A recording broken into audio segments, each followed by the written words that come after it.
No veo, es que todos estos No, lentes. por eso siempre hace como yo. Yo sí, pongo de este lado. Y ella. Sí. Digo, Sí, que está muy chiquita la pantalla, pero yo.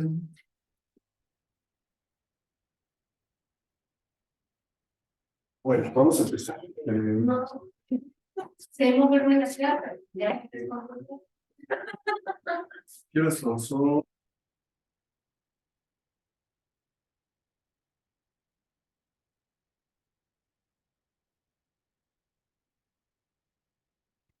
Y bueno, Pasando lista. sí, No sé, bueno. si quieres empezar.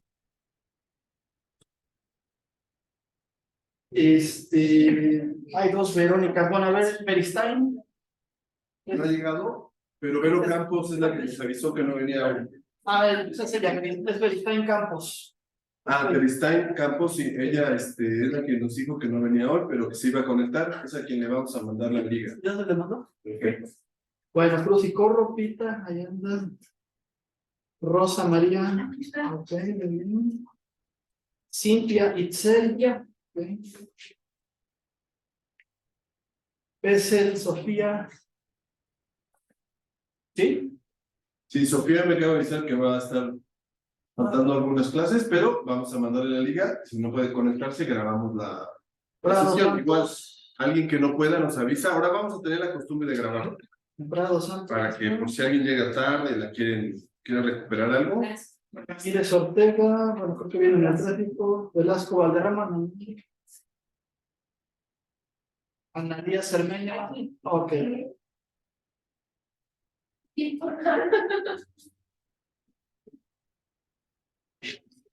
Dale. Muy bien, pues vamos a empezar. Como les habíamos dicho, vamos a dedicar estas dos clases después de la introducción a como asentar las bases de ciertos aspectos que son filosóficos, es importante recordarlo, pero que son cruciales para lo que queremos ya después de que usted o de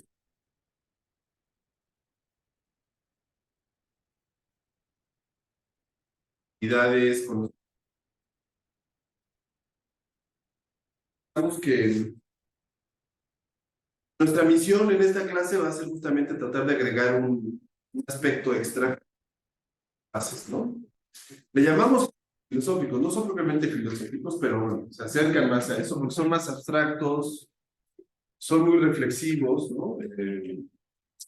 Y bueno, nuestro curso lo vamos a preparar de tal manera que empecemos con esta parte más abstracta, más reflexiva, llamémosle, y vayamos yendo hacia los aspectos más técnicos, que tienen que ver con la estrategia de creación de productos y servicios nuevos. ¿Sí? Obviamente los aspectos técnicos pues, tienen que ver con el proceso dentro de una estrategia de mercadotecnia, de una planificación, de una búsqueda de retorno de inversión, ¿no? De un análisis, ¿no? De salud, de prueba de un producto o de un servicio que sea novedoso. Pero justamente decidimos dedicar estas dos primeras clases a discutir este tema, sobre todo haciéndonos la pregunta, y ese es el aporte que queremos hacer en estas dos sesiones, de ustedes como estudiantes de la maestría, pues cuestionarnos de manera abierta, muy libre, a partir de este texto, ¿qué entendemos por creatividad? ¿Qué es una novedad? Yendo más allá de los clichés, obviamente, ¿no? Partimos de esa idea,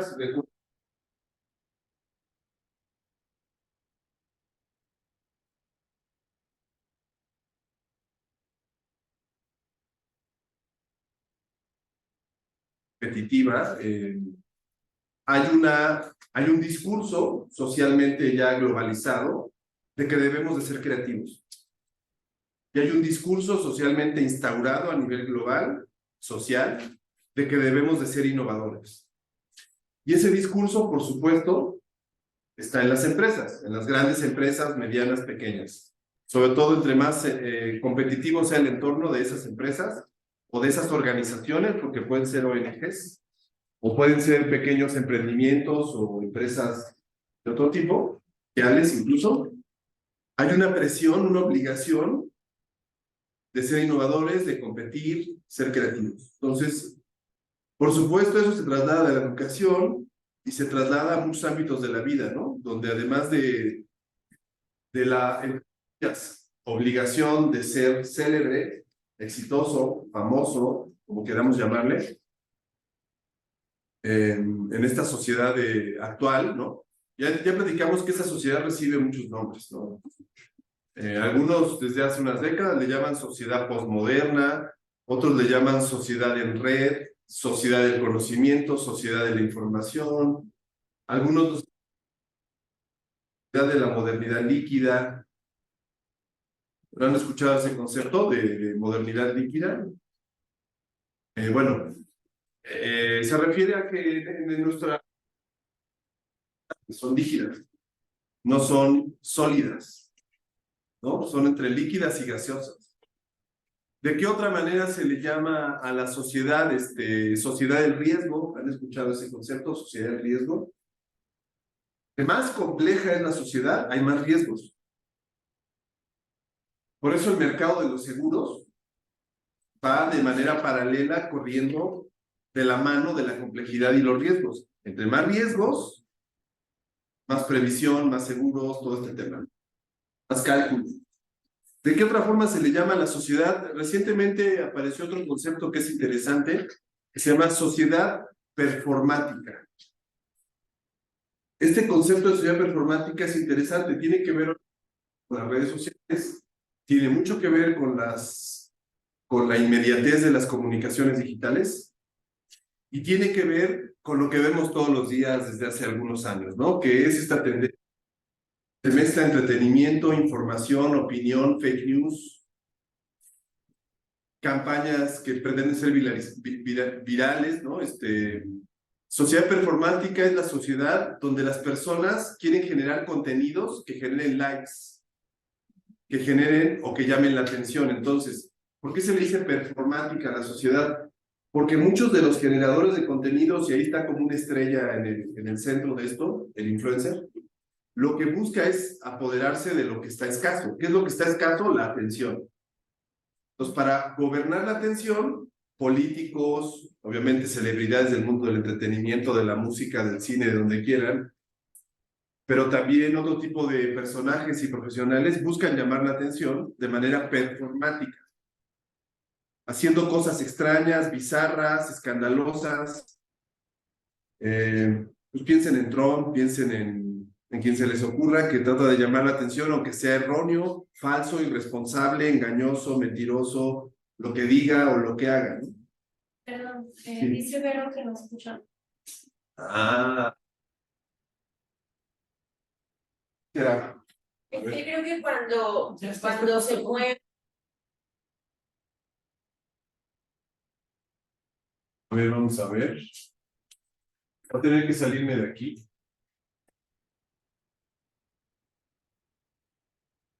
Porque es probable que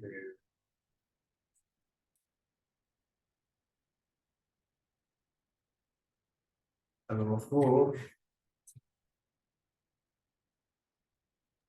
Pero, ¿nos escuchas ahí?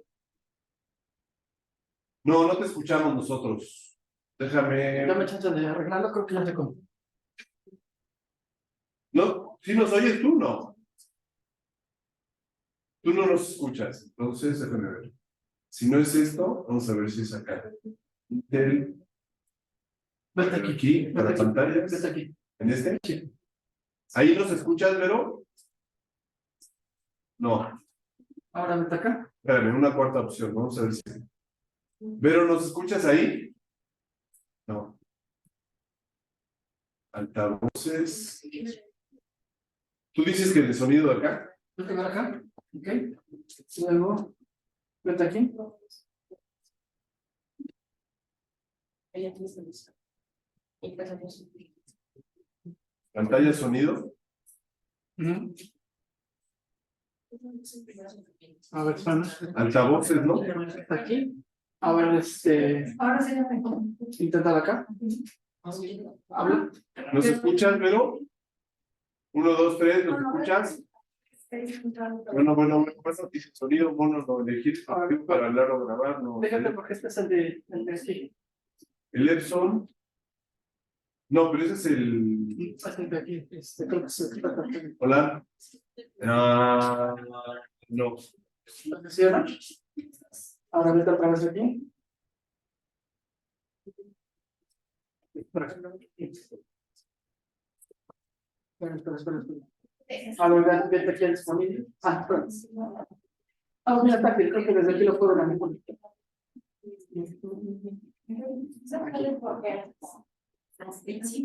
A ver, selecciona. Sale clic aquí.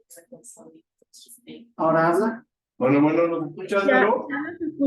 ya los escucho, gracias. Magnífico. Una disculpa, en verdad. No pasa nada. Nos regresamos a la pantalla. ¿Quieres poner tu no, porque se está escuchando muy bajita? Sí. Dale todo acá. ¿Ya me escuchan? Sí, te escuchamos. Mira, fíjate, se puede hacer. Sí, es touch. Bueno, ahí estás viendo la pantalla, ¿verdad, Vero? Sí. Sí. Ok. Bueno, les decía, entonces este nombre de sociedad, excesos en los que se ha caído para llamar la atención en un lugar donde lo que escasea. Entonces debe de haber un performance realizado por estos actores generadores de contenidos para llamar la atención, en muchas ocasiones o en algunas, mintiendo, engañando, el clickbait, todos estos fenómenos recientes, entre comillas recientes, de llamar la atención en un lugar donde hay poca atención, ¿no? Entonces, bueno, todos estos nombres son los que recibe la sociedad contemporánea. Y bueno, lo que vimos al principio, hace un par de clases, es que lo que sí podemos estar seguros, más allá de las etiquetas y nombres que recibe la sociedad actual, es que es una sociedad hipercompleja. Y que hay varias maneras de acercarse o explicar o entender cómo funciona esta sociedad hipercompleja. ¿Sí? Este autor que hemos revisado en estas dos sesiones simplemente es un autor entre una larga lista de autores que también hablan de tiene su propia manera de explicar la hipercomplejidad, ¿no? En el caso de este autor, es un autor que trabaja desde el ámbito, ya les había comentado, de la filosofía política, que tiene una formación en sociología y que ve a la sociedad como un conjunto de sistemas. Esa es la visión que este autor defiende, una visión sistémica. Y la visión sistémica supone un reto. ¿Por qué? Porque regularmente en la vida cotidiana, en nuestra vida familiar, en nuestro día a día, solemos ver el mundo no en términos de sistemas, sino en términos de personas. Estamos acostumbrados a ver el mundo en términos de personas, no en términos de sistemas. Dicho de otra manera, cuando abrimos los ojos e interactuamos en el mundo, vemos personas, no vemos sistemas. Los sistemas solo se visualizan conceptualmente. Entonces, la perspectiva que defiende este tipo de autores sistémicos parte de la idea de que la sociedad es un gran sistema complejo en el que conviven múltiples sistemas al mismo tiempo. Ya les habíamos platicado a grandes rasgos, está el sistema político, el económico, el mediático, el entretenimiento, el religioso, el del derecho, el del arte y otros sistemas más. Y esta perspectiva teórica compleja parte de la idea de que ningún sistema gobierna a otro. Y eso hace más compleja la sociedad. Y aquí complejidad quiere decir imprevisible, riesgosa.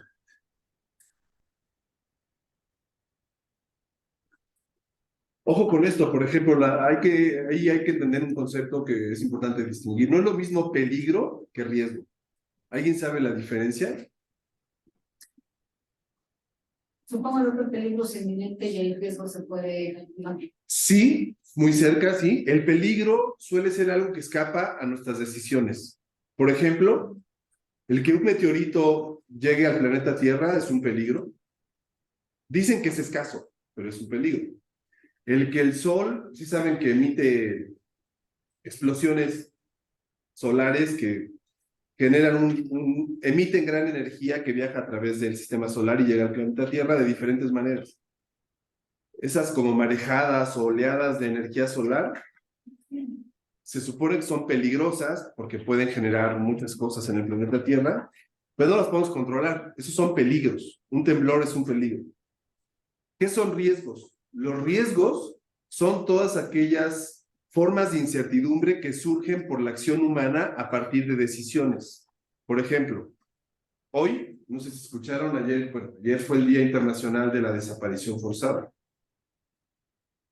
Han escuchado ustedes las estadísticas. En México hay más de 100,000 personas desaparecidas. Hemos llegado a tal nivel que yo en estos días he estado escuchando en varios medios de comunicación a especialistas que ya dan recomendaciones de cómo evitar entrar en una zona de desaparición forzada. Entonces muchos, por ejemplo, escuchaba ayer o antier en la tele, alguien decía, pues una regla básica es que no viajen más de 3 hombres en un auto. Porque en ciertas zonas del país, los grupos de narcotraficantes están buscando gente para secuestrarla y que se forme parte de los grupos. Como le pasó a estos muchachos de Jalisco, ¿no? Que los quisieron reclutar, les ponen pruebas, los desechan, los matan. Entonces, lo que buscan son grupos y además piensan que son rivales. Si van más de 3 hombres en un auto, piensan que es una célula rival. Sí, por 2 razones. Y bueno, y para no hablar de casos de desaparición de mujeres, ¿no? Que han encontrado que hay un perfil de desaparición que tiene que ver con el peso físico de las personas, mujeres delgadas, bajitas, de poco peso, que anden solas en ciertas zonas, en ciertos lugares. Sí. En fin, ¿no? A ese grado hemos llegado, pero entonces a lo que vamos es a esto. Ahí hablamos de riesgos. Si alguien, por ejemplo, en estas condiciones dice, pues yo voy a ir a Michoacán o a estos lugares, o Guanajuato, o Sonora, o estados donde hay, Zacatecas, que sabemos que hay mucha problemática y que está todo mezclado entre gobierno, delincuentes, crimen organizado. Quien tome la decisión de ir está asumiendo un riesgo. Es un riesgo, no es un peligro. No es un peligro ir a Zacatecas, es un riesgo si tú tomas la decisión de ir. Y bueno, otra forma de llamarle a la sociedad es justamente así, sociedad del riesgo. Cada decisión que toma una organización, una empresa, una marca, está asumiendo un riesgo. El manejo de nuestras redes sociales, ¿no? Ya sabemos. Ahorita que me platicabas de que tienes un nuevo empleo, ¿no? Supongo que algunas empresas revisan tus redes sociales. Entonces, hace unos años quizá mucha gente no estaba consciente y subía contenido de todo tipo, ¿no? Eso es un riesgo, porque hay una memoria digital que tú no puedes borrar. O no tienes mucho control de eso. Entonces, ciertas cosas que nos parecían insulsas en cierta edad o en cierto momento pueden ser riesgosas en otro contexto. Y ahí el tema es la persona que tomó la decisión de subir ese contenido, ¿no? Como quien se expresa mal de una comunidad o emite un prejuicio en redes sociales, ¿no? Contra personas de la diversidad sexual o de otro género o de otra raza o de otra religión y lo dice alegremente en un medio y después eso se puede rescatar. Son riesgos. Entonces es la sociedad del riesgo. Entonces en esta sociedad del riesgo también hay esta idea de lo performático, ¿no? Entonces este autor lo que nos dice es justamente eso, que hay una complejidad y que esta complejidad genera mucha incertidumbre en la sociedad y que eso hace que cambie nuestra visión de lo que es innovar y de lo que es crear en este tipo de sociedad tan compleja. Y de eso trata el texto. El texto lo que trata de enfatizar es por qué es importante la creatividad, pero no cualquier forma de creatividad, y por qué es importante la novedad, no cualquier forma de novedad. Él define sus conceptos de creatividad, de novedad, y de ahí trata de plantearnos los retos a nosotros como lectores para discutir con él, ¿no?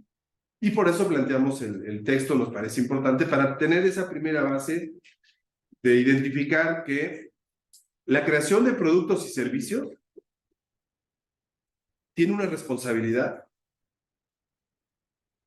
implica un riesgo, tiene un costo, no solo un costo económico, sino un costo social, porque muchas creaciones pues resultar teniendo efectos negativos, por ejemplo, contaminantes, para decir uno, entre muchos otros, ¿no? Y la idea es pues como tener esos elementos en mente cuando ustedes propongan en su desarrollo profesional o en el trabajo que nos vayan a entregar al final del curso, lo que vayan a querer plantear en términos de una creación de un producto o un nuevo servicio, ¿no? Que contemplen estos riesgos, que contemplen la responsabilidad social, que traten de visualizar más allá de lo inmediato, las posibilidades que esto abre o cierra, ¿no? Que un nuevo producto o un nuevo servicio abre o cierra, ¿no? Y de ahí que entonces les hayamos propuesto revisar a este autor. Entonces, antes de comenzar, no sé si alguien quiera comentar o recapitular algo en relación a esto que estamos viendo como la base, para de aquí saltar ya hacia los terrenos más. Nos vamos a ir poco a poco para en octubre ya pasar a la parte técnica, ¿no? Más. Que ese, como yo les decía, en mi visión de lo que yo veo en el caso de la mercadotecnia, veo que en muchas ocasiones gobierna demasiado la parte técnica.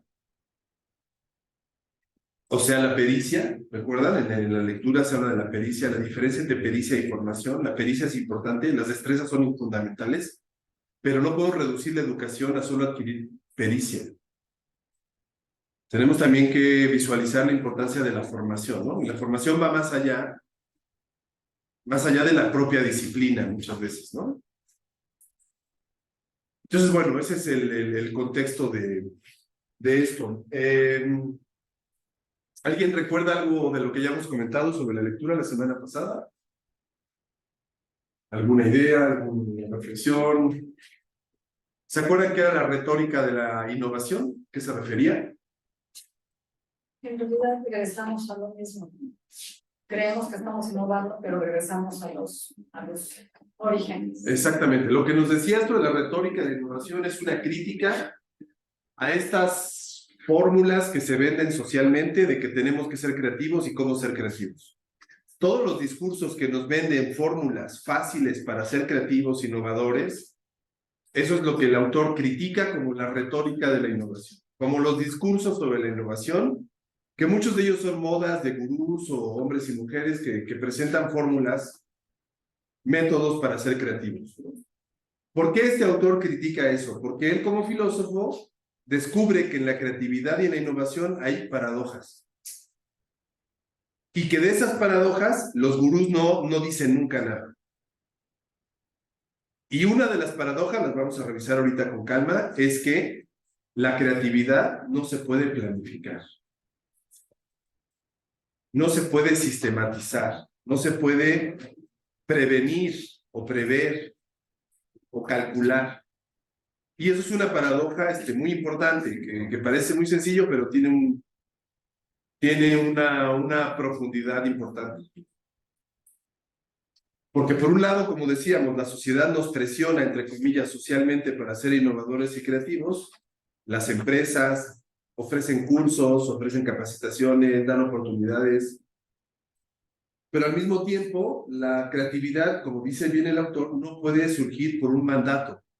No puede surgir por obligación, ni por una política empresarial o gubernamental, ni puede surgir en un contexto vertical, donde no haya mucho disenso, mucha capacidad de no pensar igual, ¿no? Entonces, bueno, esa es una paradoja que hay que tomar en cuenta, sobre todo si ustedes ya sea en su experiencia laboral o en el terreno académico aquí en la maestría, creo que un elemento clave para pensar en la posibilidad de innovar en productos y servicios tiene que ser el contexto. O sea, ¿en qué contexto vamos a proponer la innovación o la generación de un nuevo producto o servicio? ¿En un contexto organizacional, la empresa A o B? ¿O va a ser más en el terreno del emprendimiento, donde ustedes son el propio jefe? Creo que eso es muy importante porque si lo van a planificar para una empresa o para una organización, deben de tomar en cuenta la cultura de esa organización. Eso debe ser uno de los primeros elementos del proceso de creación de un producto o servicio. ¿Por qué? Porque como lo vamos a platicar, lo hemos estado viendo un poco, no todas las empresas o organizaciones tienen la cultura para que haya condiciones para la innovación o la creatividad. ¿Por qué? Porque muchas veces las empresas o las organizaciones prefieren la comodidad de la repetición de lo mismo, la seguridad que les da tener ciertos números favorables y quedarse ahí. Y no buscar nuevos riesgos, no buscar zonas, como dice el autor, la creatividad surge del no saber, no del saber. Y las empresas o las organizaciones en general, yo que trabajo aquí en la Ibero, lo puedo poner de ejemplo, tienen una resistencia a la novedad justamente porque no quieren salirse de la estabilidad, del confort, de mantener las rutinas que ya fueron construidas en el tiempo. Entonces, muchas veces no hay lugares adecuados para innovar, no porque no haya buenas ideas, sino porque el lugar no permite las condiciones. Sí, adelante. Justo en la clase en la de casos 1, que ya no es casos 1, pero pues entiendo la cual estoy. Así se llama, pero ajá. Nos dejaron una lectura el otro día que justo más o menos habla de eso, de esta parte de por qué no eres creativo. Porque, o sea, hay 4 razones que te dan. Una de ellas dice, te da miedo, pues en una oficina, quedar en ridículo ante tus jefes, ante tus pares, como esta parte de si no te sale bien, o sea, este miedo al fracaso de una idea creativa que puedes llegar a tener. Entonces, se me hace muy interesante como pues, tienen estos como 4 puntos principales que te dicen, justo, ahorita lo que mencionas, no innovan por este miedo al fracaso como tal o a la humillación, o sea, por el nombre que tú quieras. De hecho, es que sí llegó a ser un problema en la pandemia porque pues, no se adaptaban. Entonces, maestros que no eran muy techno-friendly, se la pasaron muy mal en la pandemia porque no entendían cómo hacer esto, no se pudieron adaptar rápidamente. Claro, claro, hay muchos ejemplos, sí. Aquí en el texto se habla justamente del tema del fracaso.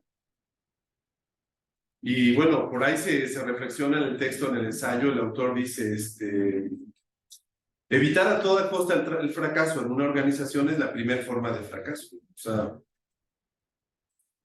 quien quiera evitar a toda costa fracasar, ya está fracasando.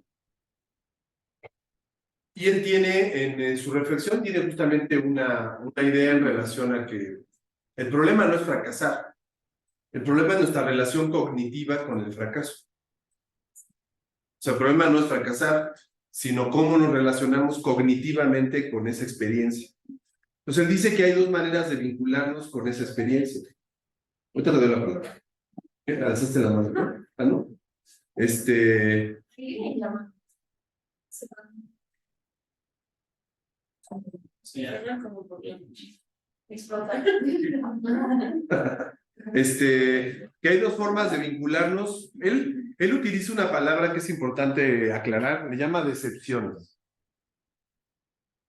Cuando tenemos un interés en algo, como consumidores o como trabajadores o como usuarios de algo, tenemos expectativas. ¿Sí? Las expectativas son un elemento crucial de la sociedad.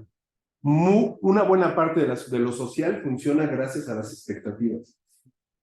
Por ejemplo, ustedes cuando se inscribieron en la maestría en mercadotecnia, seguramente lo hicieron, entre otras razones, porque tenían la expectativa de aprender. Y así funciona la sociedad, con expectativas respecto a ciertas cosas. Bueno, el autor nos dice, ¿y qué pasa? Él cuando habla de fracaso, siempre lo dice con claridad, es el fracaso de las expectativas. Por ejemplo, tenemos la expectativa de que México sea un país moderno. ¿Sí me van siguiendo?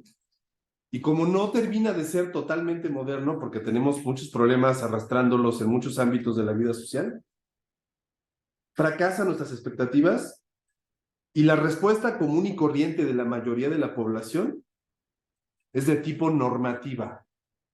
Hay 2 respuestas frente al fracaso de expectativas. La respuesta normativa y la respuesta cognitiva. ¿Me van siguiendo? La respuesta normativa es una reacción desde el deber ser. Por ejemplo, hablando de México. Tenemos la expectativa de que México sea un país moderno, no lo es. Frente a eso, ¿cuál es la reacción común y corriente estándar que domina en la sociedad? Es que no somos como Europa, no somos como el deber ser, no somos como tal. Entonces, frente al fracaso de nuestra expectativa, nos comportamos de manera moralista, moralizamos y decimos, como fracasa mi expectativa, en lugar de aprender del fracaso de esa expectativa, condeno moralmente la situación y le echo la culpa a López Obrador, a la corrupción, a todo, porque no entiendo, y como no entiendo, juzgo moralmente, o sea, desde el deber ser, la situación. En pocas palabras, la reacción normativa frente al fracaso es una reacción moralista, donde la persona le pide a la situación que cambie, pero la persona no cambia. Ese es el tipo de relación normativa frente al fracaso de expectativas. Por ejemplo, cuando nos pasa cuando compramos algo y no cumplen nuestras expectativas y muchas veces nos vamos más por la condena al producto o al objeto o a lo que hayamos consumido y no por algún error que nosotros hayamos cometido. O sea, como que es una reacción, entre comillas, pues socialmente así funciona la sociedad. Ahora, el otro tipo de relación con la expectativa es cuando fracasa la expectativa y es donde empieza el tema del aprendizaje. Dice el autor, en lugar de condenar moralmente al otro o al objeto o al producto o a lo que estás condenando por haber fracasado en tus expectativas, más bien debes de ajustar tus expectativas cognitivamente para aprender de ese fracaso de expectativas. La reacción de la condena normativa frente al fracaso de expectativas es moralizar y decir la culpa desde el deber ser, tú juzgas algo desde el deber ser. Por ejemplo, voy a poner un caso. Si conoces un artista, entre comillas, y lo ves sin maquillarse, si es una mujer, ¿no? Tú tienes una expectativa y en lugar bueno, y condenas moralmente, es que no vino bien vestida, es que no se ve tan alta, tan guapa, qué sé yo, lo que quieras expresar. Haces una condena moral de la situación. O dices, es que no se portó buena onda conmigo, no me dejó tomarme una foto, no me dio un autógrafo. Porque tú tienes una expectativa moral donde crees que esa persona como artista debe de comportarse como tú crees que debe de comportarse. Esa es la expectativa o la forma normativa. La forma normativa es pedirle a la realidad que se comporte como tú quieres. Esa es la forma normativa. Pues ahorita todo el desastre que ha habido, o sea, bueno, que hubo, que cancelaron a Bad Bunny porque le tiró el teléfono a una fan. O sea, fueron lo que también se sobrepasó la chava esta, que llegó, nada más estaba tomando la foto, agarró el teléfono y pues era justo, no se está esperando. El periodismo de espectáculos vive de este tipo de conducta normativa. El periodismo de espectáculos, como la gran mayoría de los medios, lo que hacen es condenar moralmente. Por ejemplo, escuchen ustedes las opiniones sobre el gobierno de López Obrador, van a encontrar que la mayoría son opiniones psicológicas. La mayor parte de politólogos que hablan sobre López Obrador hablan de su psique, de sus odios, de sus rencores, como si se metieran a su cerebro. Obviamente están comportándose normativamente, porque están esperando que un presidente se comporte como ellos creen que se debe de comportar. O sea, de forma moralista están juzgando un fenómeno. Bueno, ¿qué hace la ciencia? La ciencia no se comporta normativamente, diciéndole al mundo cómo tiene que funcionar. La ciencia, frente al quiebre de expectativas o fracaso de expectativas, se comporta cognitivamente, no moraliza, aprende del fracaso. Y ahí es donde dice el autor que está el terreno de la creatividad. En la relación cognitiva con el fracaso de las expectativas. O sea, aprender de los errores de uno o de otros, en lugar de condenar los errores de uno o de otros. Aprender de ellos en términos cognitivos. Dicho de otra manera, cuando tú pruebas a hacer algo y no funciona, en lugar de condenar la situación que no funcionó, buscar otra opción para que funcione. Y si esa no funciona, recapacitar, reflexionar y buscar otra opción. Eso es lo que él considera que es el terreno de la creatividad, justamente. Explorar, explorar, explorar, explorar, explorar.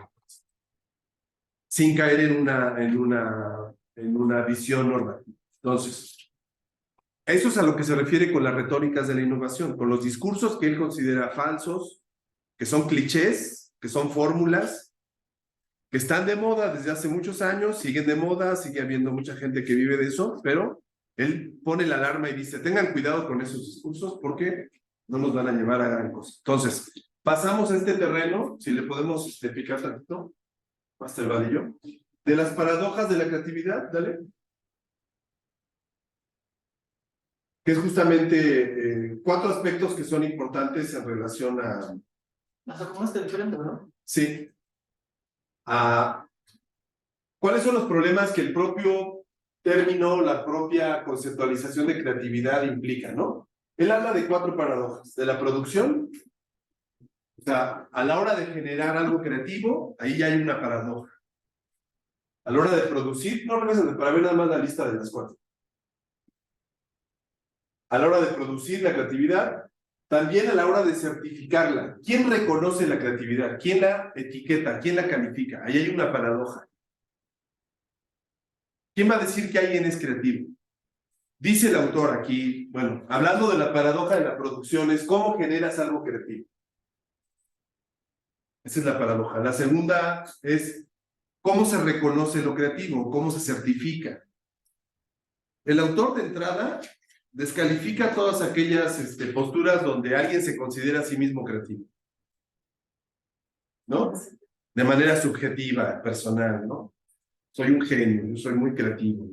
Bueno, dice, a ver, eso es totalmente subjetivo porque realmente él termina diciendo, quien debe de certificar que algo es creativo es la cultura, no la propia persona, la cultura. Y eso se dará con el tiempo y tendrá que pasar una serie de circunstancias para que suceda. No es algo que se haga de manera autónoma, ¿no?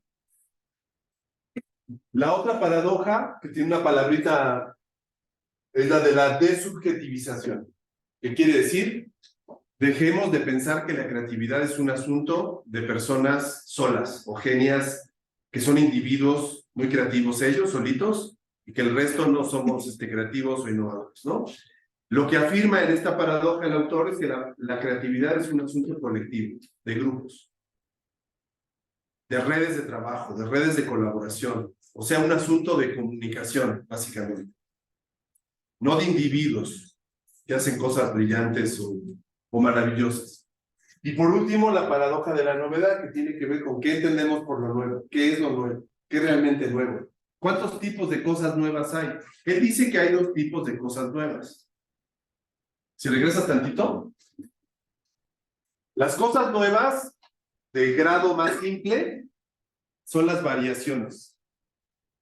Aquí tenemos la rueda, ¿no? Muchas variaciones de la rueda. Aquí lo realmente creativo fue la primera rueda. Esa es una creación radical, diría el autor. Ese es el segundo tipo de innovación. O el tipo más rico, más profundo de innovación, es el radical.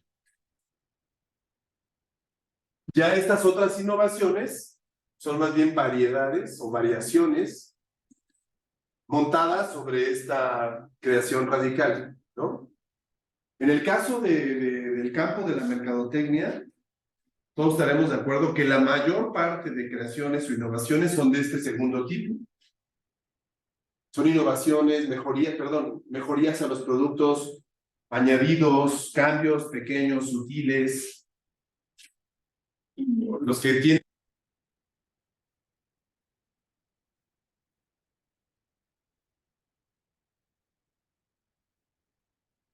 el iPhone, ¿no? O sea, uno puede ir viendo pueden ser las diferencias entre uno y otro y son mínimas, sí son importantes las variaciones, son agregadas, pero no hablamos de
dice, en las retóricas de la innovación,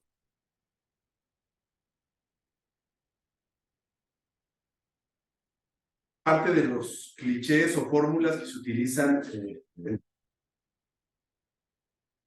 pero el autor lo que plantea es que en una sociedad hipercompleja, gobernada por el conocimiento, por la exactitud, ¿sí me van siguiendo? Con presupuesto, o tienen que crear cosas, lo que gobierna política para la toma de decisiones. Realmente lo que el autor plantea es que ahora podríamos decir los algoritmos, ¿no? Podríamos ir más allá, pero el autor plantea es que hay un terreno que corresponde a lo humano que tiene que ver con el imperio de la estadística, edición matemática. Y ese es un terreno donde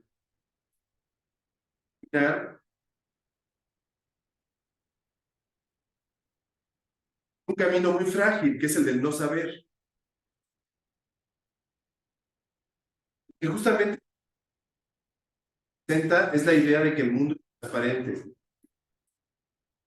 Miren, las campañas a la presidencia, el fracaso de ciertos estudios, manipulación de muchos estudios de opinión, ¿no? Para apoyar a uno u otro candidato. La encuesta es uno de los más fáciles de manipular.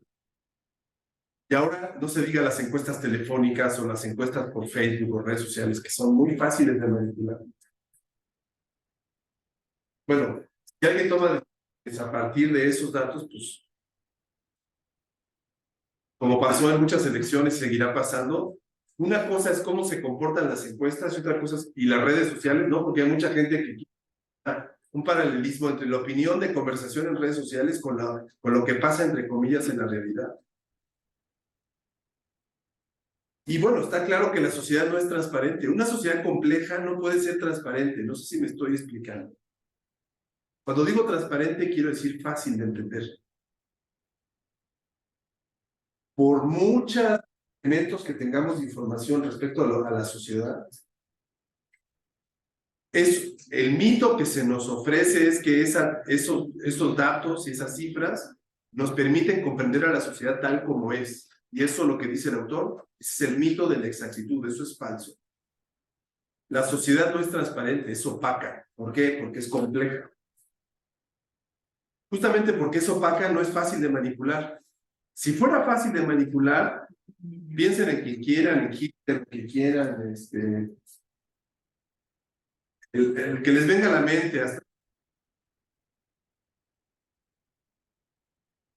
estas personas que tienen grandes volúmenes de información en sus manos podrían hacer cosas con la sociedad y no lo logran hacer gracias a que la opacidad se resiste, a que la complejidad de la sociedad, la incertidumbre también afecta sus decisiones.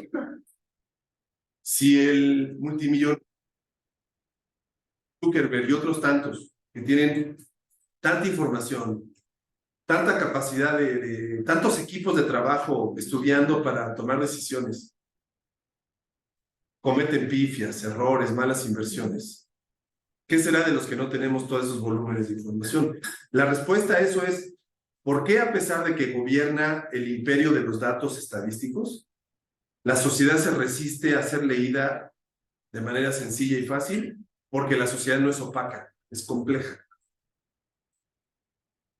Y por eso es incierta, y por eso hay sorpresas, y por eso hay cambios permanentemente. Entonces, en ese marco, ¿cuál es el reto de la creatividad? Es lo que trata el autor de explicarnos, ¿no? Y sí, dice en estas retóricas que efectivamente esta idea de que no hay nada nuevo bajo el sol, es lo que trata de reflexionar, bueno, ¿qué entendemos por lo nuevo, no? Entonces, adelantamos tantito a eso. Entonces, la primera paradoja, la de la producción, él tiene una postura que podemos llamar pesimista, ¿sí? Aunque yo les diría, por otro lado, conociendo su trabajo y el de otros autores, diría que es una postura realista. Tiene varias ideas que podemos ir platicando. Pues la primera de ellas, ¿no? La creatividad no es un asunto que se decida de forma intencional. Ya habíamos dicho, no se puede planificar, no se puede prever, no se puede calcular. siempre es un acontecimiento imponderable. Imponderable quiere decir que no se puede gobernar, que surge donde menos lo esperamos, por eso es la creatividad, la acción creativa, ¿sí? Para decirles una idea, la creatividad no va a surgir de un especialista experto en un tema. Regularmente la creatividad va a surgir en alguien, en un lego, en alguien que viene fuera de ese campo de especialidad. No va a surgir del grupo de especialistas expertos, de los gurús más importantes en una temática. De ahí no va a surgir la creatividad. Va a surgir, por ser imponderable, de un elemento externo que no necesariamente tenga ese conocimiento que los expertos tienen, o las grandes empresas. No hay estrategias que aseguren la creatividad. Esas son las paradojas, ¿no? Porque lo nuevo no puede producirse de manera intencional. Una muy importante, la creatividad no está en manos de instituciones, no está en manos de empresas particulares o específicas. Y la otra muy importante, no es un privilegio. ¿Sí? No es que por ser japonés o coreano o lo que les venga en mente, o alemán o no sé, lo que quieran, se tiene más orientación hacia la creatividad, o por ser sueco o del, no sé, país que les venga en mente, ¿no? Ni tampoco es un privilegio de una élite o de un grupo. ¿Sí? Todos esos son los clichés, ¿sí? O lo que se está criticando, ¿no? Y bueno, frente a su crítica a que no se puede prever, está la idea de que el ingenio tiene un carácter azaroso. El azar aquí, para este autor, como teórico de los sistemas, pues es un elemento importante.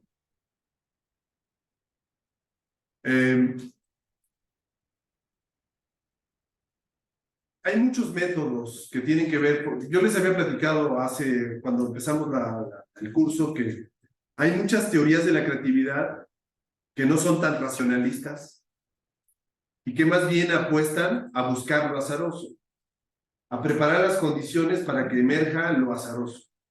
Y muchas de esas teorías que no son racionales, o técnicas que no son tan racionales, más bien lo que tratan es que el proceso creativo fluya de diferentes formas, bajo diferentes mecanismos, pero que no haya un control racional del proceso creativo. Entonces, esta idea del azar tiene que ver con la posibilidad de que en los procesos creativos siempre hay un factor de suerte.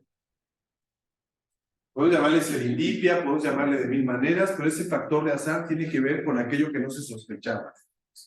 Entonces, partiendo de esta idea, lo que el autor trata de hacernos ver es, bueno, entonces, ¿cómo vamos a prepararnos nosotros si queremos asumir el valor que tiene la creatividad en lo profesional o en lo educativo? ¿Cómo nos vamos a preparar para estar abiertos al azar? Si estamos demasiado controlados por una institución o por nosotros mismos, por nuestros propios mecanismos de defensa, de no abrirnos hacia lo diferente, hacia lo que está más allá, empezando por nuestra disciplina o por nuestros lenguajes. El autor dice que el terreno del azar, de lo azaroso, es el terreno del no saber. Es salirnos no solo de nuestra zona de confort, sino también de nuestros conocimientos. Acuérdense, habíamos platicado en la primera sesión que este autor decía, la sociedad del conocimiento es la sociedad de la ignorancia. ¿Recuerdan esa idea? Habíamos platicado que cada vez que se genera nuevo conocimiento, existe la paradoja de que cuando se produce nuevo conocimiento, al mismo tiempo se generan nuevas ignorancias. ¿Sí lo vimos o no lo vimos? No lo platicamos eso. A nuestra sociedad se le llama también sociedad del conocimiento porque el conocimiento tiene un valor económico fundamental. Dijimos, muchos países son ricos porque producen conocimiento. Lo que este autor dice filosóficamente es, bueno, además de generar conocimiento, esos países producen ignorancia. ¿Por qué? Porque cada vez que se descubre algo nuevo, surgen nuevas preguntas, nuevas ignorancias, surgen nuevos problemas. Entonces dice este autor en negativo, la sociedad del conocimiento esa es la cara positiva. La parte negativa es que la sociedad del conocimiento al mismo tiempo es la sociedad de la ignorancia. Y nos plantea a nosotros, ¿tú qué vas a hacer en la sociedad de la ignorancia? ¿Vas a seguir aferrado al conocimiento o vas a tratar de detectar tus propias ignorancias y convivir con ellas de manera flexible, abierta, aprendiendo de los fracasos y de las ignorancias? Es lo que nos plantea en el fondo el autor, ¿sí? Les vamos a pasar la presentación, no se preocupen, o si quieren, además está en la lectura esta información, ¿no? Entonces dice, como no podemos controlar la creatividad, lo único que sí podemos hacer es generar las condiciones para que se dé la innovación. Eso sí se puede controlar, generar las condiciones para que surja o emerja la innovación, ¿no? Para favorecer su irrupción. Aunque por su propia dinámica la creatividad nunca es ordenada. Como no es calculada, no es previsible, no puede ser ordenada. Esta es la primer paradoja que debemos de tener presente, ¿no? En estos procesos creativos de crear productos o servicios o variaciones en los productos y servicios, ¿no? Siguiente. La siguiente paradoja, decíamos, es la de la certificación. La creatividad debe ser reconocida. Si no, no le vamos a llamar creatividad, si no se la reconoce. Ahora, ¿cuál es la paradoja? Es, ¿quién la va a certificar? ¿El gobierno? ¿Las empresas? ¿Las universidades? ¿Sí? Como el valor de la novedad o lo novedoso no puede ser impuesto, el autor desde el principio nos dice, quien decide o certifica lo creativo es el ámbito cultural. ¿Sí? Con el tiempo o después de los efectos de las cosas creativas que hacen artistas, tecnólogos, empresarios, es hasta después de algunas décadas o años o cientos de años que se valora su creatividad, porque antes no se puede saber mientras convivimos con ellos. A los genios no se les detecta a kilómetros de distancia, o a la gente creativa, simplemente con el tiempo se ven las consecuencias de sus creaciones o de sus innovaciones. En el marco de la propia época no se puede ver eso, ¿no? Porque estamos inmersos en la época y eso nos impide ver el valor de las cosas. ¿Sí? Entonces, bueno, el autor dice que la creatividad es un asunto social y comunicativo por el tema de las condiciones. Habíamos ya platicado que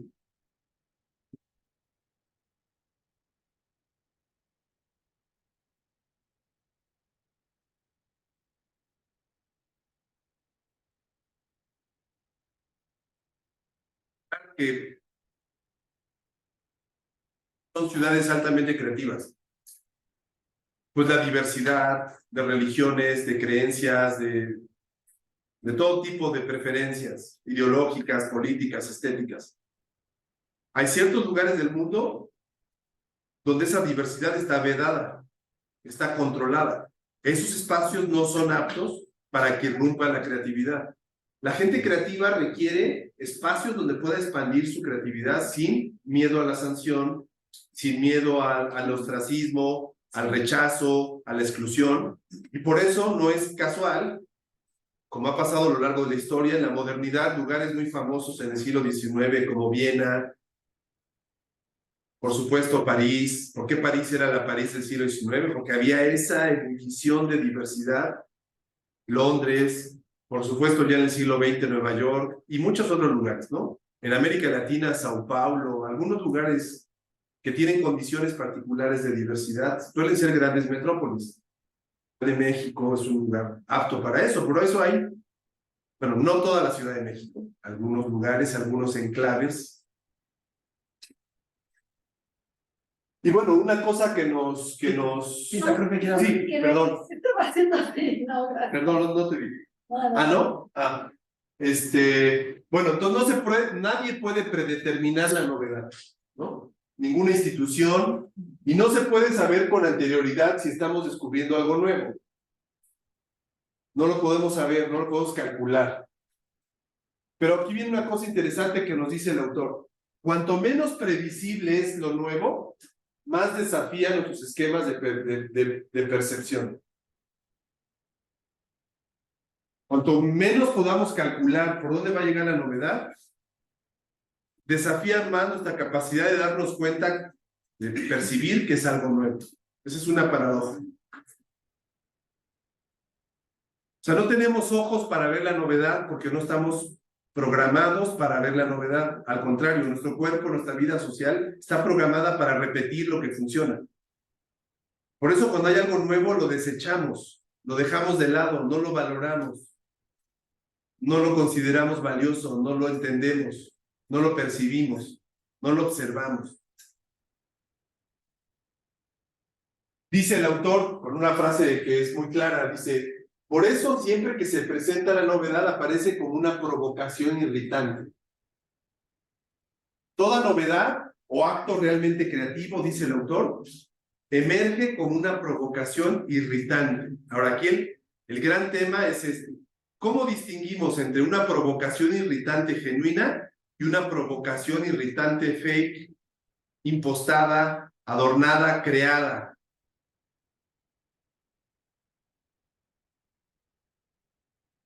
Calculada, estandarizada, como le queramos llamar, ¿no? Hay de provocaciones irritantes a provocaciones irritantes.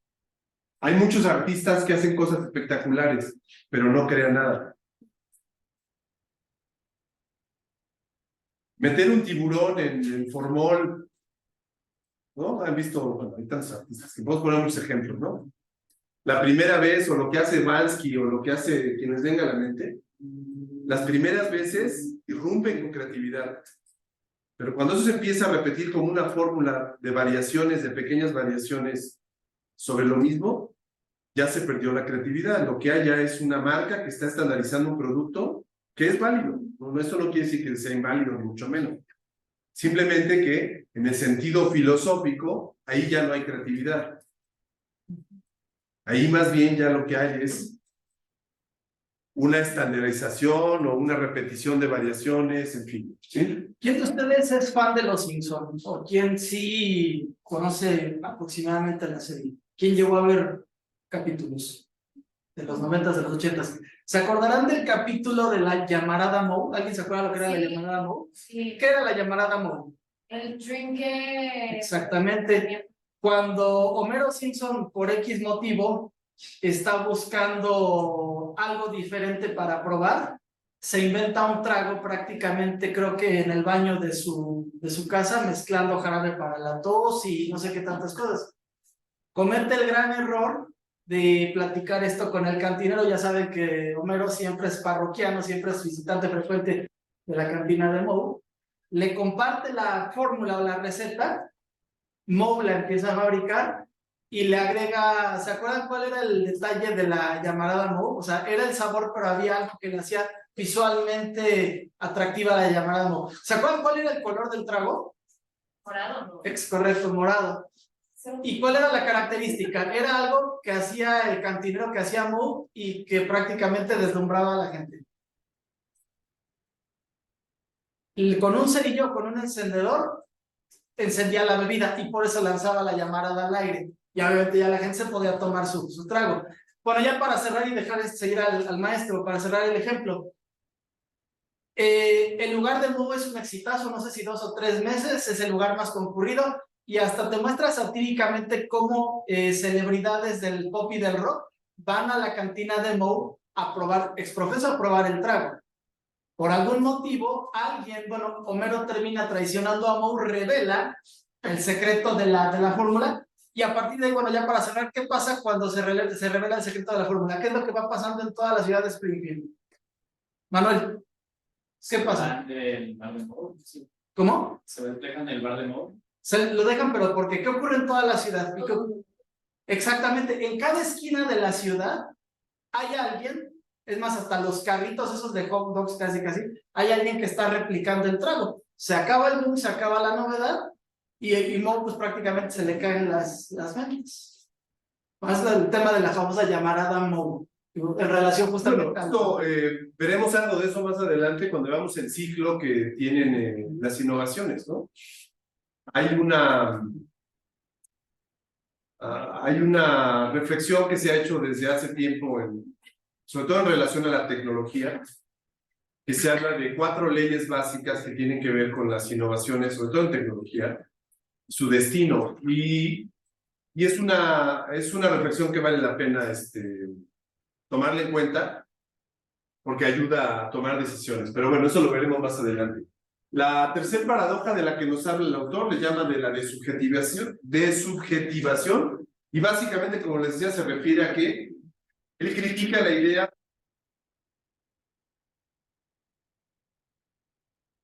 si queremos tener una visión distinta de la creatividad, la idea de pensarla en individuo. Tenemos que pensarla más bien como una inteligencia colectiva o como un proceso que requiere intercambio y requiere relaciones, o sea, en grupos.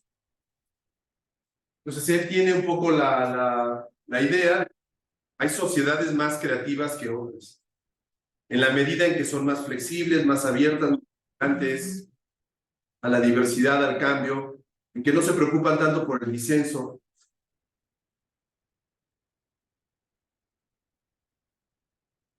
Que estamos por...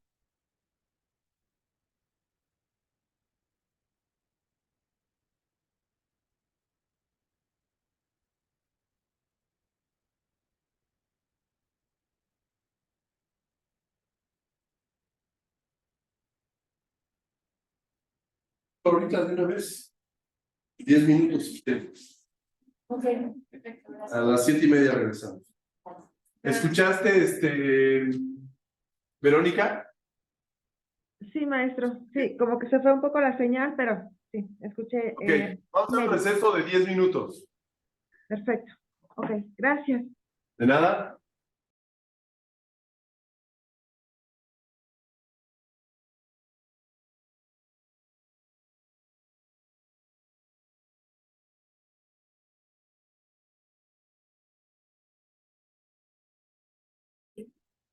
Sí. Ahora sí, regresa. Verónica, ¿nos puedes escuchar? Pon en la pantalla porque se bloqueó la pantalla. Exacto. Ahora ponle compartir. Este no ¿Qué quieres, hombre? La presentación donde nos quedamos esa. Y también Ya, también dos y ella era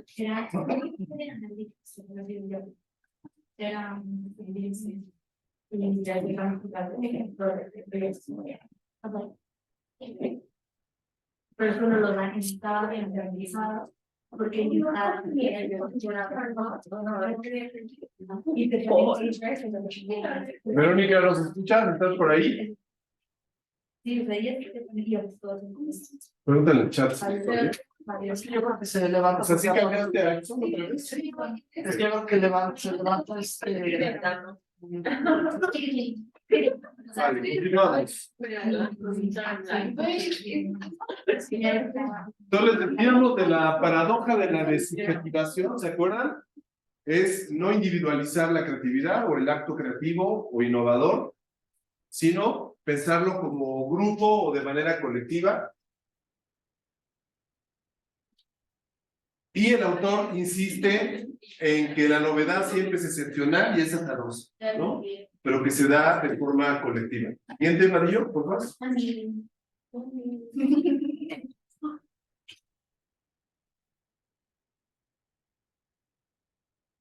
Si puedes. Bueno, la paradoja de lo nuevo dice justamente algo que comentamos al principio en relación a que la cultura no tiene elementos para distinguir lo que es nuevo de lo que no es nuevo. Y esa es una paradoja, como su nombre lo indica, ¿no? Es una contradicción.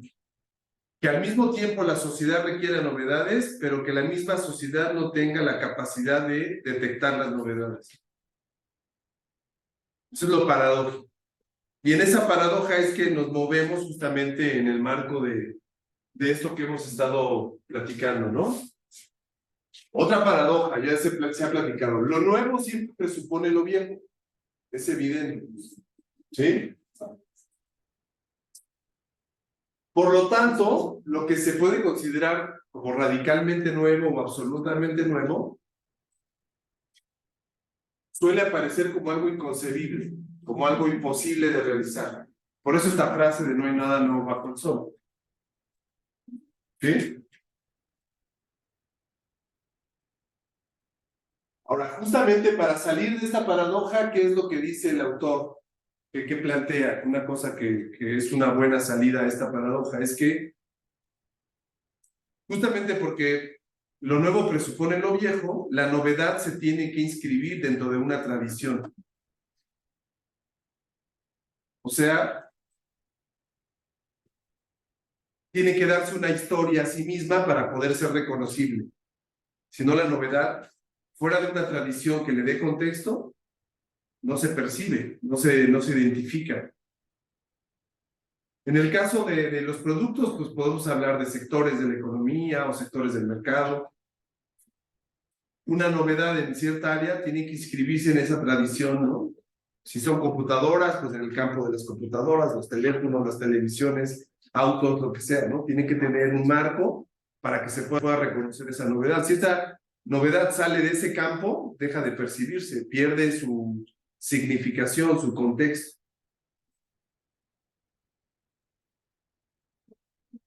Bueno, dice el autor también que otra paradoja vinculada con la novedad tiene que ver con su relación con el pasado y con el futuro. Obviamente lo nuevo emerge del pasado. ¿Cuál es la paradoja? Que además de emerger del pasado, afecta al futuro. ¿No? Un futuro que no podemos calcular todavía, o que no podemos prever, que no podemos conocer, pero que tarde o temprano tendrá algún tipo de efecto o consecuencia, ¿no? Por eso dice que cuando surge una innovación, lo que surgen son nuevas posibilidades de acción.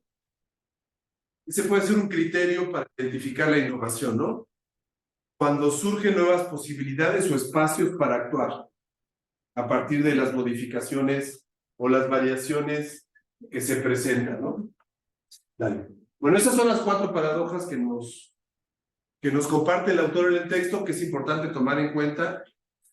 No son, por ser paradojas, no se pueden resolver, están implícitas en el proceso creativo. No es que terminen o que las podamos, van a estar siempre ahí. Por eso es importante considerarlas, para no caer en los clichés, en las fórmulas simples de la retórica de la innovación. El otro punto muy importante que tiene que ver con la maestría, tiene que ver con esta clase que el autor se plantea, tiene que ver, entonces, ¿cómo podemos aprender la creatividad? Sí, ok, las paradojas son estas, entonces, ese es el problema, es un desafío, entonces, ¿cómo podemos aprender la creatividad, no?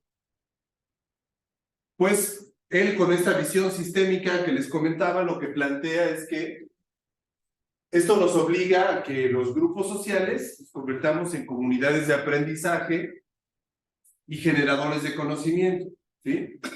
¿Dale? Entonces nos dice que hay 2 tipos de aprendizaje, ya lo comentamos hace ratito, ¿no? O 2 niveles de creatividad o innovación.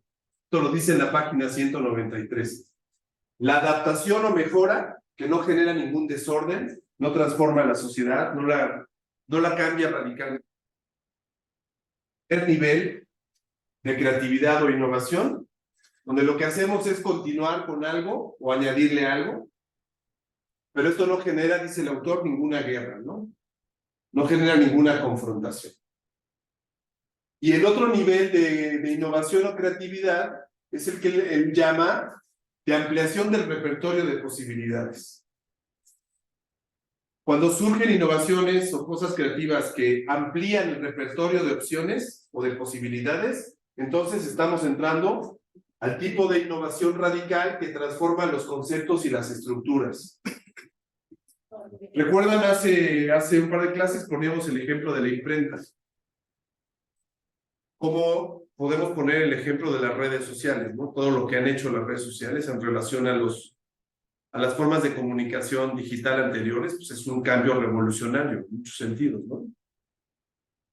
Y tantas novedades de las que podríamos hablar. Entonces, este tipo de nivel de creatividad e innovación modifica los criterios, modifica las reglas, los programas, los marcos de acción. Por supuesto, esta forma de creatividad e innovación pues es más difícil, es más compleja, es azarosa, no se puede calcular, no se puede programar. Esta sí, se puede tener cierto control. ¿Cómo es lo que se suele hacer en el campo del mercado, en las empresas, en las organizaciones? Este tipo. ¿Sí? Dale. Bueno, aquí tenemos un ejemplo de variaciones. Añadidos, ¿no? Cambios sutiles, como los hay en todas las líneas de productos o servicios. Bueno, frente a este tipo de dos innovaciones, el autor plantea, como ya dijimos, dos tipos de posturas o dos tipos de procesos educativos o de aprendizaje de la creatividad. Ya dijimos, el más común y corriente es el de la pericia, que pone el énfasis en desarrollar habilidades técnicas o destrezas. Dice, ese tipo de aprendizaje de la creatividad es el más, de comillas, sencillo o simple. Habilidades o destrezas, la pericia. Saber manejar un software, saber manejar una tecnología, eso es una pericia. ¿Y es importante para la creatividad? Sí. Para el mundo laboral, por supuesto que es importante, pero solo es un nivel de creatividad. El otro nivel de aprendizaje de la creatividad es más complejo, más profundo y es la formación. No es lo mismo estar formado o tener una buena formación que estar certificado. ¿No? ¿Estamos de acuerdo? Las certificaciones como habilidades o destrezas para manejar ciertos conocimientos es importante, pero la formación es otra cosa, ¿sí? Dice aquí el autor, mientras la pericia nos convierte en autómatas, hábiles para solucionar problemas fáciles o que ya vienen dados, la formación nos permite transformar las preguntas. En el nivel de la formación, los problemas no están identificados, no están dados los problemas. En el nivel de la formación, los problemas hay que replantearlos, hay que descubrirlos. En el nivel de la pericia, los problemas ya están identificados, ya están ubicados. En el nivel de la formación permite identificar nuevos problemas. ¿Sí vemos estas diferencias de niveles? Este es más a nivel técnico. ¿Cómo le llamarían este nivel de la formación? ¿Espiritual? ¿Cómo le podrían decir en términos de su lenguaje? A la formación, a la buena formación, más sólida, más amplia, más rica. La Ibero lo vende siempre como la formación humanista, transdisciplinaria. ¿Podemos llamarle transdisciplinaria? ¿Cómo le llamarían ustedes? A la formación. Que un mercadólogo sepa de literatura, que sepa de cultura, que no solo sepa de su área integral, holística. Muy bien, esos serían los términos de la formación. En cuanto a la educación de la creatividad, el autor plantea que educar de manera más rica o profunda en creatividad es apostar por la formación más que por la pericia. Dicho de otra manera, la creatividad no la vas a desarrollar en un curso, en una certificación o en un seminario o en un congreso, ¿no? Escuchando una conferencia magistral, sino con un proceso de formación que suele ser más tardado, más largo, más profundo, más difícil, ¿no? Siguiente. Y bueno, aquí es donde nos va planteando ya, cerrando el texto, algunas de las ideas, ¿no? Quien quiera ser creativo, dice, lo primero que ha de aprender es a vivir en la inestabilidad o en el cambio permanente, dice aquí el autor. Para vivir en la inestabilidad hay que soportar la inseguridad. Y aquí está hablando de la certidumbre. Por eso él habla del no saber o de la sociedad del desconocimiento. Dice, bueno, lo plantea allí en el texto, ¿no? El mayor de los riesgos es no tener ninguno, ¿no? El que pretenda a toda costa no equivocarse, ya se está equivocando. Por este tema que platicábamos y que tiene que ver con la semana que viene, que les vamos a mandar un formatito para que ustedes puedan platicarnos alguna experiencia que hayan vivido en carne propia en relación a una situación que no se dio de manera ideal, ¿no? En términos de éxito, de consumación. Bueno, y por eso el autor en este marco plantea que aprender en esta circunstancia de una sociedad más compleja implica desaprender. O sea, deshacerse de ciertos conocimientos que uno ya tiene fijados o estabilizados Y nos recuerda, porque no hay innovación sin abandonar lo que ya sabemos.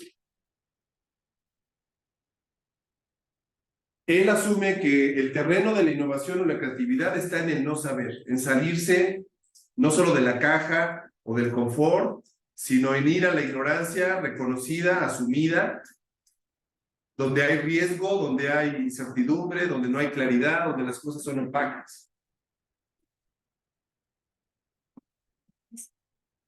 Y bueno, aquí es donde mete el tema del disenso. Dice, como la creatividad necesita ciertas condiciones, en una organización que no permite el disenso, no puede haber innovación ni creatividad. Porque como no se permite el disenso, pues no se permite el cambio.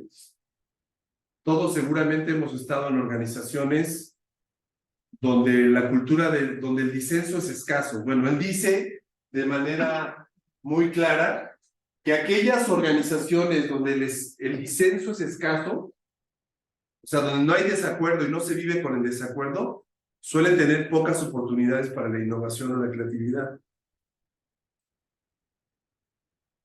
Y esto tiene que ver con las culturas organizacionales, obviamente. Hay ciertos espacios laborales o organizacionales donde el disenso no es tan problemático, ahí puede haber más oportunidades para la creatividad que aquellos lugares donde las cosas son más rígidas o más cuadradas o más verticales y se promueve el consenso más que el disenso. El disenso es visto como algo negativo. ¿Sí? En México, a nivel mediático, hoy en día, en la opinión pública se le está llamando polarización. Y hay mucha gente que se queja de la polarización. Es que estamos polarizados, es que López Obrador está polarizando al país. Como si México no viniera desde su historia de una divergencia de sectores sociales encontrados, contrapuestos, llámenle ricos y pobres, colonizados y colonizadores, hombres y mujeres, llámenle como le queramos llamar, blancos e indígenas, como queramos llamar, como si no existiera eso previamente, ¿no? Bueno, justamente el disenso favorece la creatividad. No debemos de preocuparnos, como hoy en día se dice, por la polarización, más bien la polarización es algo que va a estar con nosotros, porque vivimos una sociedad compleja, y en una sociedad compleja hay muchos puntos de vista. Y tenemos que aprender a movernos en una sociedad donde no hay consenso, hay disenso. Y las organizaciones, en lugar de preocuparse porque haya consenso, deberían de favorecer el disenso para que haya estos espacios de innovación o creatividad, ¿sí?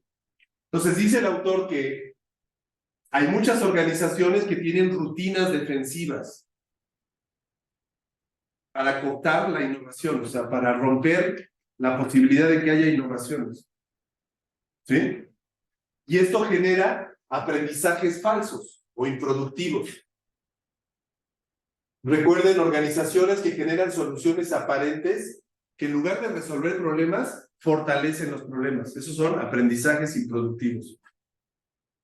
En muchas empresas, en muchas organizaciones hay este tipo de aprendizajes, o sea, falsos aprendizajes que no rompen porque se busca que estén controlados, que sean consensuados, que sean fáciles, programables, manipulables, controlables.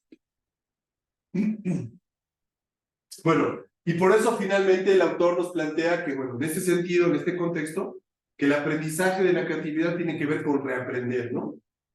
Y con lo que ya hemos platicado hace rato, modificar lo que sabemos y corregir las expectativas que tenemos, ¿no? Platicamos que hay dos formas de relacionarnos con el fracaso de expectativas, que es la normativa, que es la dominante, que es moralizar. Piénsenlo, a ver, con ejemplos tan bobos como una familia que condene ciertas prácticas de preferencia sexual todavía a estas alturas en la Ciudad de México. Que prefiera que sus hijos no vean ciertas conductas de amor entre personas del mismo sexo, por ejemplo. Condena moralmente la situación en lugar de comprender. Vivimos en un mundo donde hay esa libertad y los derechos son parejos para todos. En lugar de condenar eso, mejor aprende. Hay que vivir de manera respetuosa con eso. Eso sería comportarse cognitivamente. La mayor parte de la gente solemos reaccionar normativamente, condenando, diciendo errores del otro o de lo que yo considero que está mal y no debo de cambiar yo, sino lo que está mal. Esa es la forma normativa de comportamiento. Bueno, entonces por eso el autor termina planteándonos la idea de que tenemos que poner atención a las discontinuidades, a lo que emerge e irrumpe de forma azarosa, insospechada, en ese terreno del no saber o de la ignorancia, y frente a un mundo calculado, programado, estructurado, aparece como algo totalmente fuera de ese orden, ¿sí? Y por eso, en el penúltimo punto, si pasamos, Jorge, ya para ir terminando, nos habla del elogio de la inexactitud. Recordemos que él es filósofo, ¿sí? Y está haciendo filosofía en este texto, ¿vale? Y bueno, lo que nos dice, ya lo platicábamos, es este tema de critica el mito de la exactitud.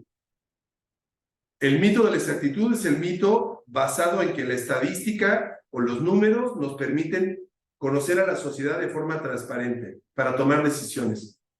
Y el mito de la exactitud lo que nos hace creer es que conociendo las cifras podemos controlar la realidad.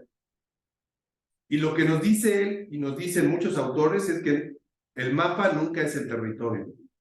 El territorio siempre es más complejo. El mapa nunca representa el territorio. Ni el mapa de mejores datos de conversaciones en redes sociales nos va a poder decir realmente qué está pasando en la sociedad, porque la sociedad es opaca, es compleja, es incierta. Y dice, frente al mito de la exactitud, él dice, yo propongo que hagamos un elogio de lo inexacto. Entonces, ¿qué es lo inexacto? Él dice, el pensamiento analógico, el pensamiento metafórico. Ahí entran muchas formas de conocimiento, entre ellas el artístico, ¿no? Obviamente, que se basa en metáforas, en analogías, no en números, no en cifras, no en volúmenes de medición de frecuencia o de intensidad, sino en significados. Dale. Bueno, aquí tenemos ejemplos de lo que él critica, ¿no? Que es el automatismo, aquí visto en un par de imágenes. Hacer siempre la misma tarea no fomenta nada la creatividad. No importa si era en el siglo XIX o en el pasado, en el XX. A ver, pero dale más adelante para ir cerrando. Bueno, un punto muy importante que tiene que ver directamente con lo que vamos a ir viendo es este tema de que un elemento clave para el desarrollo de los procesos creativos tiene que ver con los problemas. El autor plantea que hay dos tipos de problemas. Problemas ya esquematizados y problemas sin solución. El autor obviamente en el texto aboga que las innovaciones más importantes o más profundas están relacionadas con identificar problemas sin solución. Y las variaciones están más en el terreno de los problemas esquematizados o ya dados o ya prefigurados o ya controlados o ya esquematizados.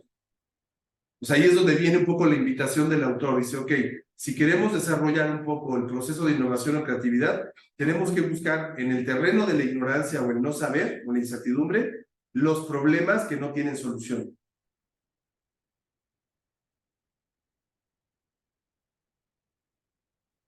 Y dice, bueno, la creatividad más necesaria hoy en día es aquella que identifica problemas hasta ahora desconocidos, nuevos problemas. Y los nuevos problemas solo se identifican en el terreno de la ignorancia, no en el terreno de lo que ya sabemos. Ahora, ¿cómo vamos a detectar los problemas sin solución? A partir de una buena formación, no a partir de la pericia técnica. La buena formación, que ya le podemos llamar integral, holística, transdisciplinaria, te permite tener más elementos para reconocer tu propia ignorancia y a partir de ahí explorar en el mundo del riesgo, de lo azaroso, de lo que está fuera de las especialidades, oportunidades que otros no ven, porque ven desde lo que saben. El autor lo que nos plantea es veamos desde lo que no sabemos, veamos desde lo que ignoramos, veamos desde la incertidumbre. A ver, dale una más, antes de irnos. Por ejemplo, nos dice que muchas veces no es que fallen las soluciones, lo que falla es la definición del problema.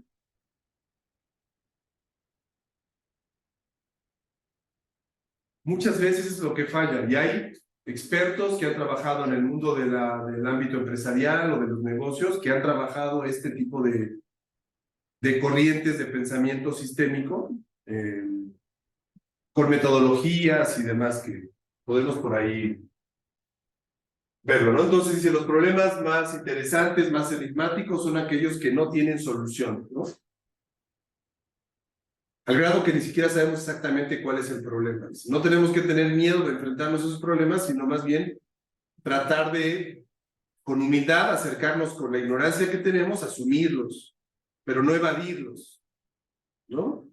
Y eso está muy orientado a las organizaciones, ¿no? Las organizaciones trabajan con problemas que domestican y evitan enfrentarse a problemas que no controlan, o que no manejan, o que no detectan, ¿no? Bueno, vamos a dejarle hasta ahí.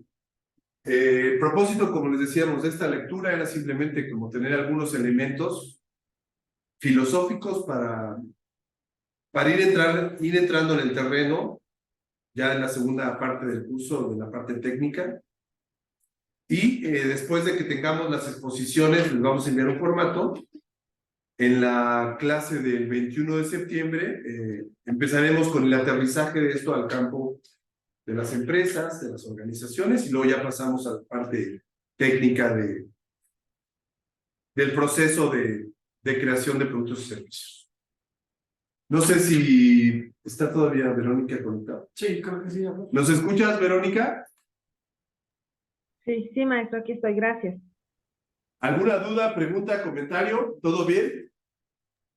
Todo muy bien. Ok, gracias. Bueno, entonces les aclaramos, la próxima semana lo que les pedimos simplemente es una pequeña exposición de 5 a 10 minutos, les vamos a mandar un formatito, que nos compartan alguna experiencia, ya lo que haya fracasado, identificando en qué aspecto o qué parte fracasó ese proceso, ¿no? Si fue en la concepción, en el lanzamiento, en la implementación, en la investigación, en la prueba, no sé, ya les vamos a mandar el formatito, ustedes ya nos dirán, no tiene que ser como ya les decíamos, ningún producto maravilloso, ni algo comercial, simplemente una experiencia en la que hayan estado involucrados ustedes. Y en 15 días, una experiencia cercana al éxito, si es que hubo el éxito, o lo que podemos llamar éxito, ¿no? Que haya cumplido su meta, su objetivo, y tampoco tiene que ser una gran innovación, ni mucho menos, simplemente algo en lo que hayan estado involucrados, ¿vale? ¿Sí estamos? Entonces, les pedimos que estén pendientes les vamos a enviar este formato para que lo utilicemos en las 2 siguientes sesiones. ¿Sí? Échenle creatividad en la manera en cómo nos van a contar. Digo, al final de cuentas, lo que van a hacer es contarnos una historia. Bueno, van a ser 2 historias, ¿vale? Una con diferencia de una semana. Pero échenle creatividad, cómo nos van a contar esa historia. Digo, al final de cuentas, ustedes como mercadólogos también tienen que cautivar a las audiencias mediante las narrativas. ¿Sí? Vale, ¿quién faltó de pase de lista? Muchas gracias, Verónica. Ya vamos a desconectarnos. Te pasaremos el video por si quieres revisar algo más. Ok, ¿quién más faltó? Maestro, muchísimas gracias por todo. A ti, cuídate, Vero. Gracias. Buenas noches. Gracias, igualmente. Bonita noche para todos. Bye. Gracias. Si no te puedes conectar, no pasa nada. ¿Vamos? Voy a intentar. Ah, claro. Si puedes, incluso, mira, para que no sea lo del celular, si nos puedes enviar un video, a lo mejor, si no te puedes conectar al mismo tiempo, mándanos un video. Voy a intentar, Ajá. pero todavía no tengo bien el crono. Cualquier cosa, pues vamos a hacerlo. Pero una opción sería, si te complica, que nos mandes tu exposición en video, así te grabas tú misma la foto. Hasta luego, y nos mandas el video y ya lo proyectamos aquí. Gracias. De nada, si está pesado, nos lo mandas por WeTransfer, ¿no? O por algún mecanismo ahí. Te lo mando a la tuya y que ya vea. Vale. Gracias. Sí. A ustedes, que descansen. Ya. Sí.